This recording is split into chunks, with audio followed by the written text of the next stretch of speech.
I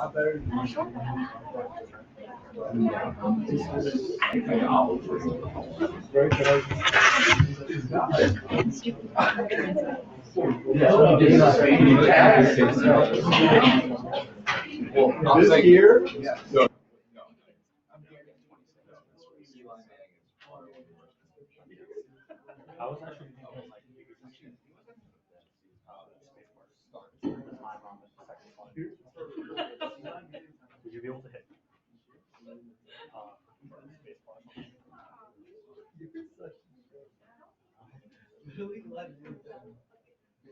Mark, one of you race the board, just as a point of reference.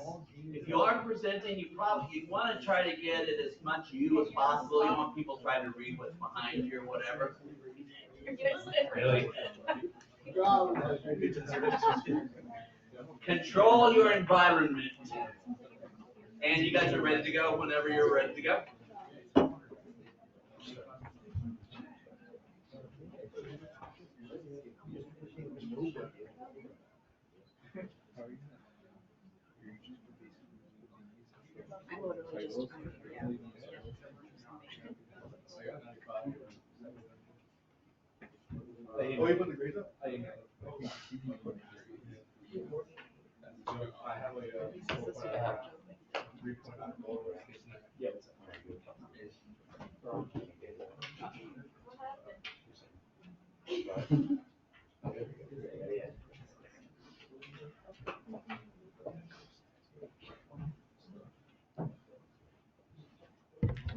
Good evening, everyone.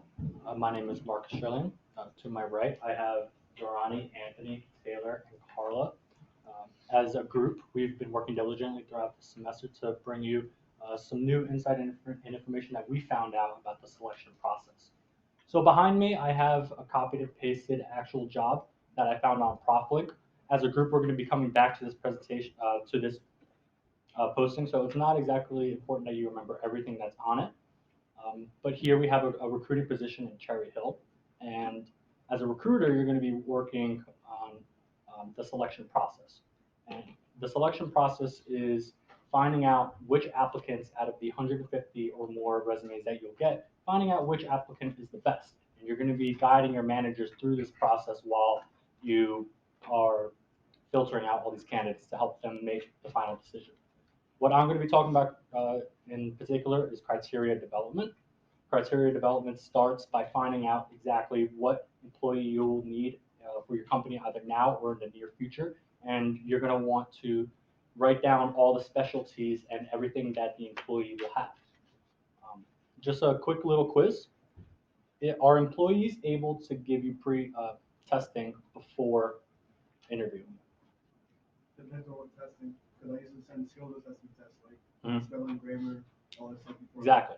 So when I was interviewing for an internship position in New York, I was taking two tests, one about employee history and then one about my knowledge as an assistant project manager.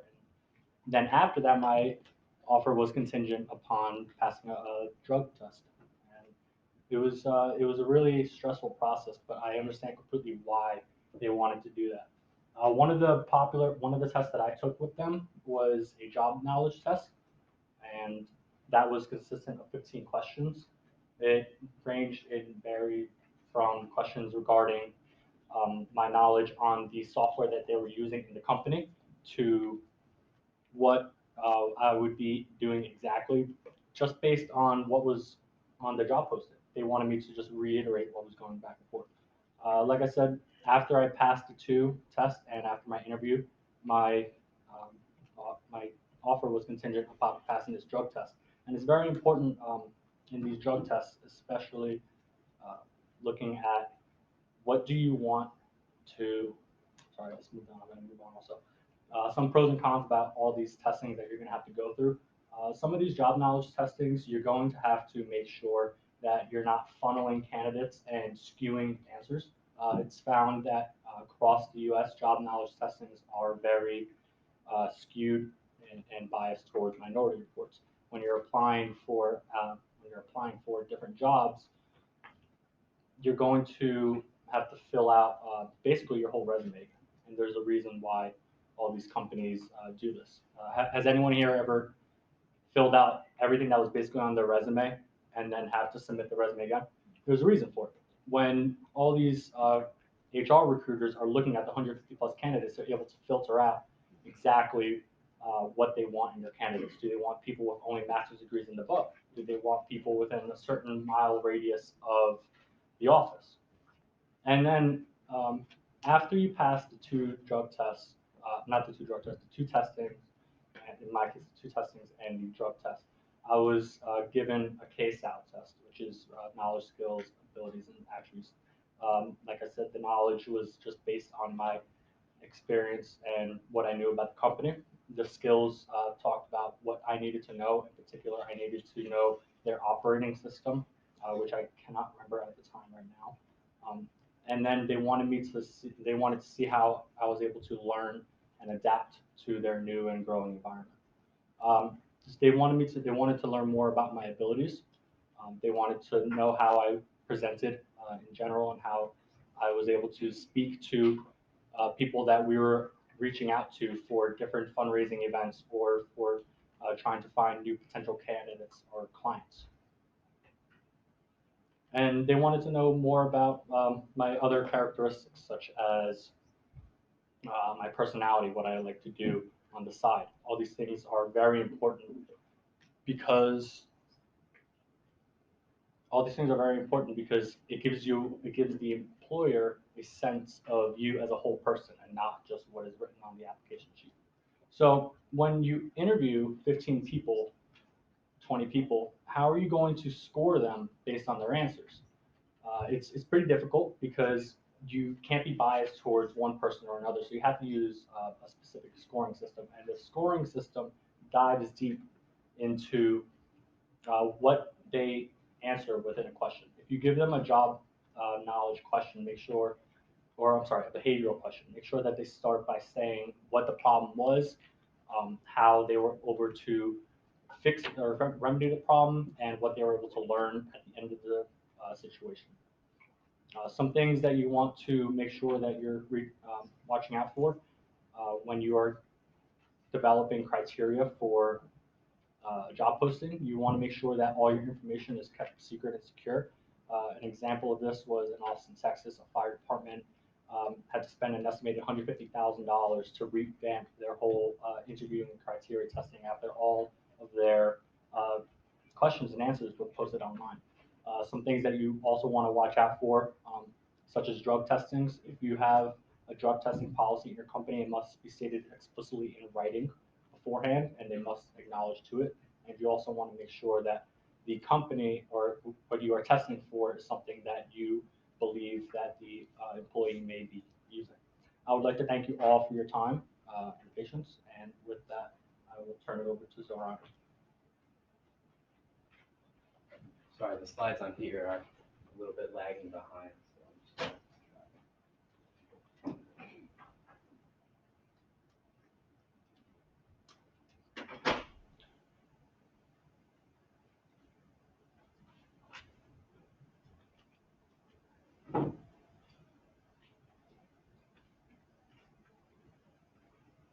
Estevez, say your first name. Saranji. One more time. Saranji. Zaranji. Like Jumanji. Okay. Okay, never heard that one, I bet, huh? I heard a lot. Oh, yeah, I bet. Yeah. it's frozen up there. It's frozen, so what are you gonna do? I'm gonna. Emergency, emergency, what is he gonna do? Oh, don't even get me started on this stuff. Oh my gosh. That's really not. Yeah.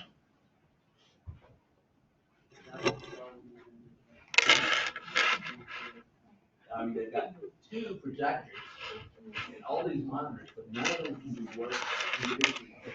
From red, and then that Apple TV drops usually 2 or 3 times per presentation.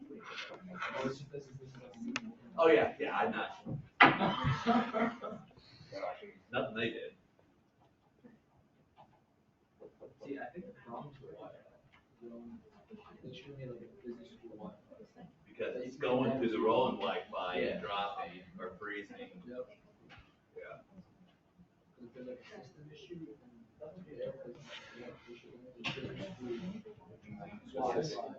Let that one, like, see if it goes at the same time. Yeah, that'd be crazy for a $60 million building to have its own. Yeah, yeah. Who does the color graphic? Okay, that should be. They probably just build it in. It's the Wi-Fi for Marriott. Yeah.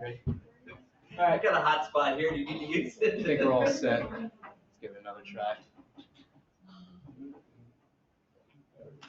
Alright, so I'm Saranji Estevez, and I'll be talking about applications, resumes, and cover letters.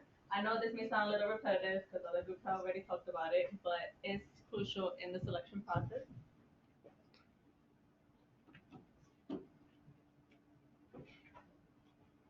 So a job application is basically just an official form that every employer asks for from applicants, from all applicants, to fill out for open positions. And it's just a uniform format, so almost all applications have the same questions usually, and they're filled out by paper or online. And resumes and cover letters are often written to highlight applicants' most significant credentials, and in this case, applications are not used for that. They're not to highlight all of your credentials. They're used for other stuff. Even though you always want to highlight your credentials from the beginning. Some of the questions that applications have are social security social security number, contact information for reference, that you have provided, reasons for leaving past jobs, available work schedule, employees you know at the company or someone who referred you to the position, license certification, etc. And job applications collect employee signature that verifies all information in the application are true. It gives permission for reference checking, for background checking, and for drug testing checking, and also criminal history checking. Depending on the state and also like the state law, some some applications should not ask for marital status, the number of children embraced, as I know another group talked about during I think the recruitment part. Um, so, yeah. So as an applicant, you're probably wondering why you haven't gotten a call back from just an application, or just a resume. And some of the reasons why you haven't gotten a call back may be because you left spaces blank, and leaving spaces blank, it just gives the hiring manager less information about you. They may have from another candidate. It shows a lack of attention. Um, spelling and grammar, not including attached files required with the application, and also not giving your qualifications related to the job posting. It's going pretty fast. Resume screening is the process of sorting through resumes, either manually or not manually, for the purpose of identifying qualified candidates for a role. Almost all companies require that resume. Some jobs that may not require enough resume, maybe like cashier or a restaurant or retail. The power of resume is that you decide what you want to put in the resume. You decide how you want to portray yourself and how you want to show yourself to the hiring manager in order to be contacted for an interview. And the problem with resumes are that it's your one shot to be pre-selected for an interview. You are judged usually by your resume. Sometimes not even a hiring manager gets to see your resume. It usually goes to the applicant tracking system, and it eliminates it without the hiring manager seeing it, because they have a sorry. Some key things that to get past the next step, either from application tracking system or hiring managers, should be making sure your resume contains keywords relevant to the job you're applying to. And I also included what Mark had said in the beginning, and this just to highlight that, like for example, 18 months of experience, the degree, preferable human resource management. Those are things that you want to include in your resume so that hiring managers, it attracts hiring managers when they're looking at your resume. So what hiring managers are looking for: specific job posting. So what you have that the recruiter or hiring manager is looking for, relevant keywords that I mentioned, signs of motivation, the quantity of impact. So they want to see numbers, dollars, quantity, what impact you have made in your past experiences, that will bring something to this job. And sometimes objectives can help you in the rest, in the selection process. Just writing about the opportunity, like what will you bring to the job. And now we're gonna talk about cover letters. And cover letters speak specifically about your work experience and highlight key qualities that set you apart from other applicants. The hiring manager usually only reads a cover letter if the resume contains the minimum qualifications for the job. Sometimes jobs put cover letters as an option, and you wanna make sure that you include a cover letter if you really want the job, and if you have if you have the qualifications that it takes, and that you want to talk about that in your cover letter. So what we're gonna talk about? So we're gonna talk about what you can include in your cover letters. So one would be why are you interested? So clear approach of the organization, why this company. Another thing could be an outline of your qualifications. So how you can deliver the job based on your qualifications and job post and match. Tell a story, one that is not on your resume, that is related to the job posting, and addressing the letter to a person, not just to who it may concern. You can address it to someone you met at a career fair, or someone from networking. So now that I've talked about applications, resumes, and cover letters, Anthony will talk about interviewing. What's up, everyone? I'm going to be talking about the interview and why it is such an important part of the selection process.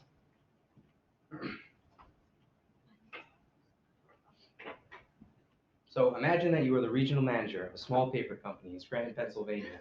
You're in the middle of the selection process and arrive to the interview stage of the process. You bring a candidate who looks great on paper and passed all the preliminary tests, and you finally sit down with him and begin asking him the questions about his resume, and he gets very flustered. You finally realize he lied on his resume, and he runs out of the office in a full sprint. You are Dwight Schrute, the regional manager of Dunder Mifflin, interviewing your cousin Mose. You're not able to realize his downfalls just reading his resume or based on any pre-employment test, but rather took until a face-to-face meeting with him. While this instance may be extreme, it is very common for candidates to look great on paper, but when it comes to interview time, they panic.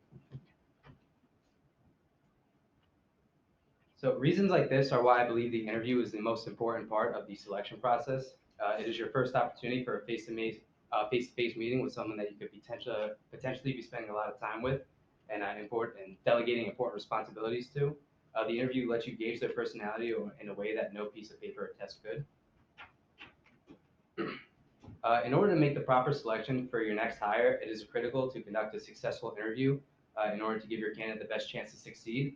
Giving your candidate a fair shot is very important, as collecting as much information from as many candidates as possible is critical. You'll want to be ready for this interview, so here are a few things that you could do. The first you want to do is prepare in advance for the interview. You should know what you want in a candidate before you begin interviewing, as you should know the job and its responsibilities. A good way to do this is by conducting a job analysis, which is evaluating the position in which you're interviewing for, in order to properly evaluate which candidates would be a good fit for the position. Next, you want to create a list of good relevant questions concerning the candidate's skills, abilities, and prior work experience. You want to look at the candidate's past behavior and focus on questions on that, as well as situational questions to get a feel of how the candidate might deal with a specific situation you know they would deal with in their time with their company. Something that you could do for the candidate to make them feel more comfortable is dress appropriately and avoid looking bored or tired. Be present, be engaged, and follow up and use follow-up questions and thoroughly listen to their answers, as it will not only help the candidate feel more comfortable, but it will help you in the selection part of the interview, as you can actually recall specific things that were said. The last thing that you could do to conduct a successful interview is treat all candidates fairly. A lot of prejudice exists in the world, but there's no place in a job interview. Using your standard list of questions could help avoid any prejudice, as candidates will answer the same questions, so you're comparing apples to apples. Avoid questions that could be taken as discriminatory, as they can come back to bite you later. So all in all, be prepared. If you have done the proper preparations for an interview, there is no reason you should not be able to select the best candidate. conclude the interview and ask for questions that you may be able to answer. And something that, in my experience, I liked is when the interviewer told me what I did well and what I didn't do well, so I can improve on that for the next time. There are also many different kinds of interviews. The first being a non-directive interview, which is where the interview has a lot of freedom as the candidates reply to one question may lead to another question to ask. These interviews typically include open-ended questions about candidates' strengths, weaknesses, and experiences. And these interviews are not always reliable, as the interviewer could sometimes get off track and ask irrelevant or illegal questions. Next is a structured interview. A structured interview is where the interviewer has an established set of questions to ask. And in my experience, I'm sure most of yours, this is the most present interview that we experience. The questions are typically related to the job requirements and cover relevant knowledge, skills, and experience from past jobs, education, and life. Next is a situational interview. A situational interview is very similar to a structured interview, but the interviewer usually describes a situation that is likely to arise on the job and asks the candidate what he or she might do if put into that situation. This type of interview has high validity in predicting job performance, as you could probably gauge how an employee would react in a likely situation. Last is a behavior description interview, or a BDI. It's a type of situational interview, but the interviewer asks how the candidate have they handled situations in the past, usually asking for some detail and specific examples. This is similar to what we did for our interviews for this class, like behavior description questions. So these are the type of questions that you would see in this type of interview. The reason it is important to know your different interview options is because during the selection process, you want the most valid and relevant interview used. Using an interview model that is not efficient is a waste of time, as you will not be able to properly evaluate the candidate and whether or not they would be a good fit at your company. So just use the model that best suits your company. Not only is it a waste of time and money for the company, but it is also very unfair to the candidate, as he or she may be very qualified, but the proper questions were not asked for you to see how good of an employee they could have been with your company. Give your candidates the best chance to succeed, and if you allow them to be their best, you can see what they are really capable of. So over the summer, I interned at Kohl's as a store management intern, and as part of the internship, I was able to sit on interviews and was actually a part of the selection process. I saw firsthand what it was like on the outside of an interview with no nerves attached, and it really opened my eyes as to how difficult the process could be for both the interviewer and the interviewee. So in terms of the selection process, it varied greatly depending on the position that they were trying to fill. If they were just looking for a part-time, the interviews lasted about 10 minutes, and they pretty much made their decision as soon as they walked out the door. But when it came time to fill a newly opened assistant manager role, the interview lasted about twice as long, and the selection was discussed among multiple supervisors, just trying to get the best fit possible because they knew it was a more serious role. Everything was weighted and taken into consideration, from the resume, cover letter, and of course the interview. The meeting lasted a little over an hour, as 3 quality candidates were the finalists for the position. In the end, they actually decided to go with someone who had a little less experience but really impressed them in the interview. So what this taught me is that the role interviews played in the selection process, as I saw a slightly less qualified candidate get the position solely based on their interview and the enthusiasm and passion they showed in that interview. It was also interesting to see the preparation of an interview paying off for both the candidate and the interviewer.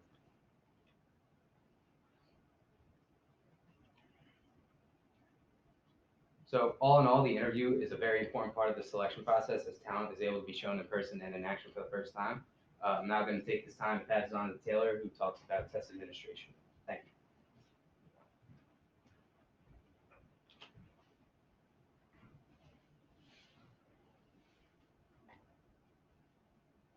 All right, hi, my name is Taylor, and tonight I'm going to talk to you guys about some of the important testing tactics that go into the interview process and how it relates to the selection. Many employees use this to determine whether or not the candidate would be a good fit for the company.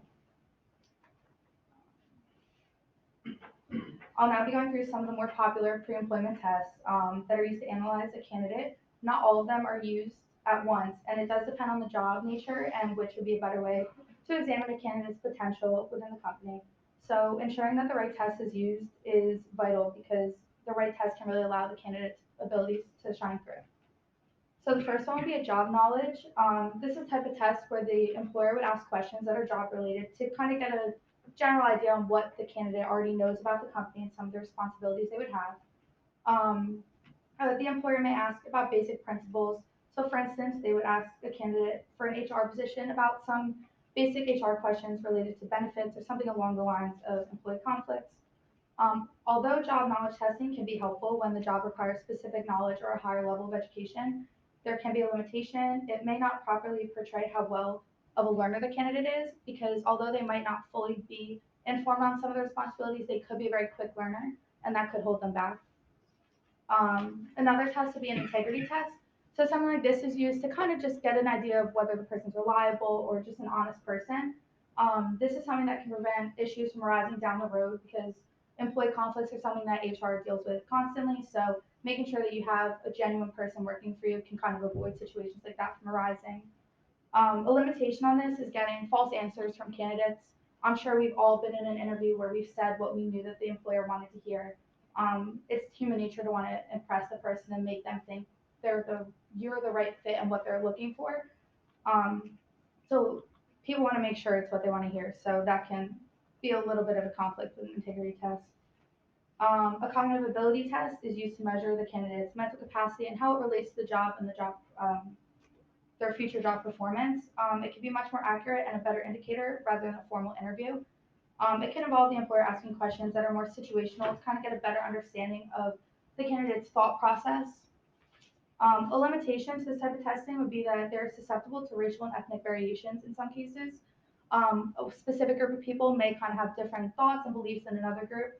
So although it might not be what the company's policy and procedures would lay out, it could hold them back, because it doesn't necessarily mean that they can't adapt to that kind of thought process. Personality testing is another one that's come up in interview selection. It's a great way to ensure that the candidate will fit in with the company and be a conducive fit for the team, because you may be more familiar with like behavioral, kind of like the questions that we wrote throughout the semester. So they can ask you stuff about, tell me about a time you had to remedy a conflict between you and a coworker, or a mistake you made. So they're great questions to allow the candidate's personality to shine through, because although they might have right answers, they may not be the best fit for the team. Skills assessment tests have also proven to give employers a good insight on how well a candidate can perform tasks that are given to them. For example, uh, a job that involves certain tasks, you can have them perform that task to kind of get an idea of how they do it. This truly does give a good prediction of how well they can carry out future assignments um, related to their jobs and responsibilities. Some may even refer to this as a work sample.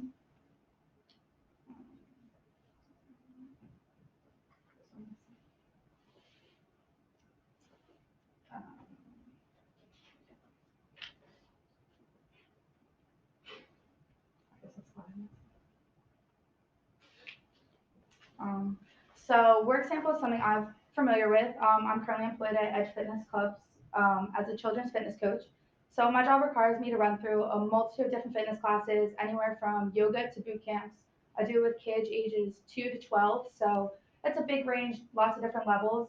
I love my job, and I got it just because I was driving down the road one day. I saw that the gym was hiring. They had just opened, and I went online. I filled out the application, kind of read a little bit about the responsibilities and stuff that the job required, sent in my application, and after my phone screening, I was asked to come in the next day for a working interview, a work sample. So they had emailed me a copy of one of the boot camps that were run for the kids, so I was in charge of running the class. Under the supervision of the supervisor, she watched how I interacted with the kids and how I carried out the class, and just to make sure that I connected with the kids, because when you're working with kids, it's not just something anyone can do. You kind of have to be able to get on their level and such. So a work sample really was a great fit for that type of interview. So another thing that you can do in an interview is an emotional intelligence test. It's important to be run because it kind of can showcase how the candidate can form relationships with others and their general understanding of their own and others' relationships or emotions. It's important because in a work setting, you need to be able to have a good working and professional relationship with your coworkers. A limitation to this would possibly be that they're giving false answers once again and just saying what you want to hear. I mean, anyone can come off right off the bat and say they have a friendly demeanor and kind of give that general idea in an interview, but it might not be the case when they're actually angry or actually in a situation where they need help. So it's very important to take a look at all different aspects and take them all into consideration. A candidate would not be hired by one person the same way that they should not be hired based off of one test run by an interviewee. These are ways to ensure that the best person is being hired for the job. Making sure that there's a strong candidate can ensure higher productivity rates, along with retention and obviously a decreased turnover rate. This can be a start to a more positive and more efficient work environment. The good thing about having an interview is that all the different parts of these tests that I've mentioned today, along with everything else that my group has mentioned, can all be brought together as one, just to make sure that the candidate is being appropriately analyzed. So thank you for listening to my portion of the presentation, and I will now be passing it off to Carla.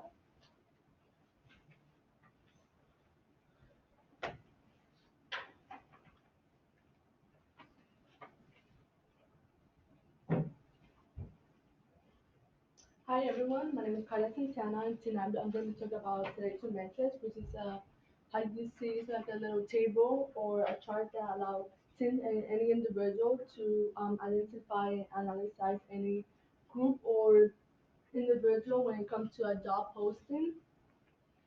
And this is very important to HR because it allows a committee or a panel to work on any group or individual that apply for the same position. It also like give the community appropriate length of using either a paper or on the computer to give comments or allow them to mark if they like the candidate, if they have anything that is on the job posting. So basically, this help you keep everything in the same organized paper. This give you um, information and if you want to continue with them to give them either interview through the phone or make them come to the office. So in order to develop affiliation matches, you and your group or your different managers need to come together and analyze the job position and see what requirements you need in order to for them to get a job. So as you analyze the qualification question, you need to take different steps. For example, you need to make sure that everyone that gives you the resume has the skills that is required for that job. You need to determine that when you're creating the selection metrics, you have one spot for education because everyone has they have either a master's degree, a bachelor's degree, some even didn't finish high school. So you wanted to make sure that everyone that is applying has the same level of education. You also need to identify other type of questions because you need to have a balance between the questions. You don't want to be everything about the job posting. You also want to do some behavioral questions also. So as like I mentioned before, not only education and job skills, you also want to make sure they have this same type of experience. And you also need to determine what kind of questions you want to ask in the interview. And this type of selection method also help you to do it. So when you develop an interview question about technical job or any type of performance skill, you don't want to ask the same question that everyone else asks. You want to be creative and ask your own question because every job, every company have their own unique skill and the unique work. So you don't want to have the same question that everyone else because we all know that we can just Google what are the top behavioral questions. They're all gonna come out in there. So you want to make sure that you do your own. And after that, you want to um, come together as a group, like every manager. Like in my job, I work in a restaurant, and we have one manager for the server, one for the kitchen, and the general manager. One of them they'll decide, oh, I want this person to come. They all come together and decide which person is gonna come in to get the interview. And once you get that interview, we pass it to the second interview, which is like the general manager. Right here, we have an example of what a selection method is. So you put the name of the candidate, and then you put like the different question on the different job skill that you want, and you select them to, it can either be 1 to 3 or 1 to 5. You can give any type of number that you want. If one job is mainly on cooking, you want to evaluate that question higher than the other one because their main job is to cook.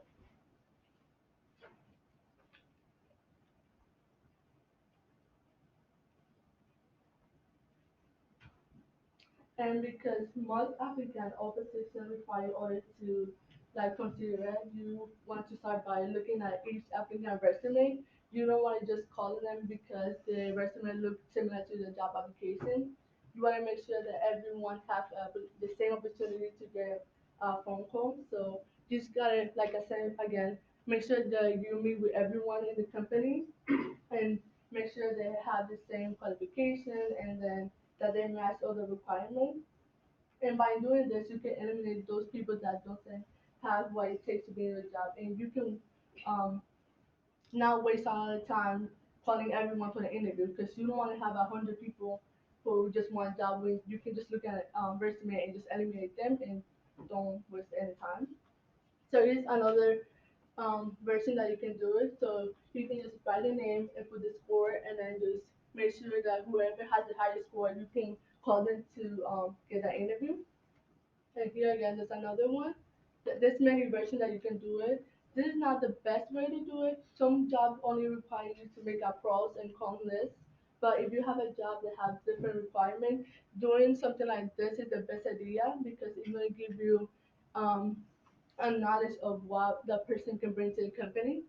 So here, another one, this one is just more for like open-ended questions.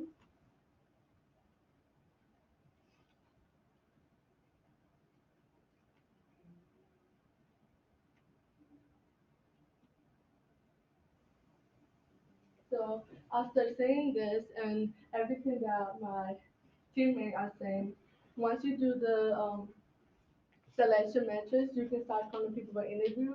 And after that, you can see which person is the best candidate, and you can either make an offer or just move on to the second person.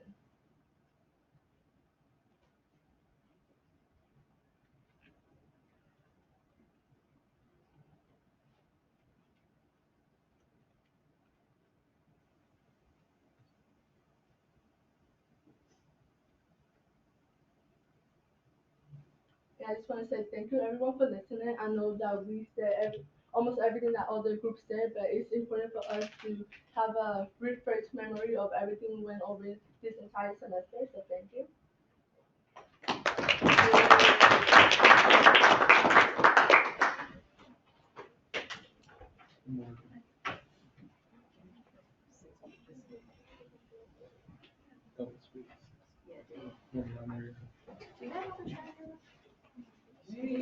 Double sweets. Finished again.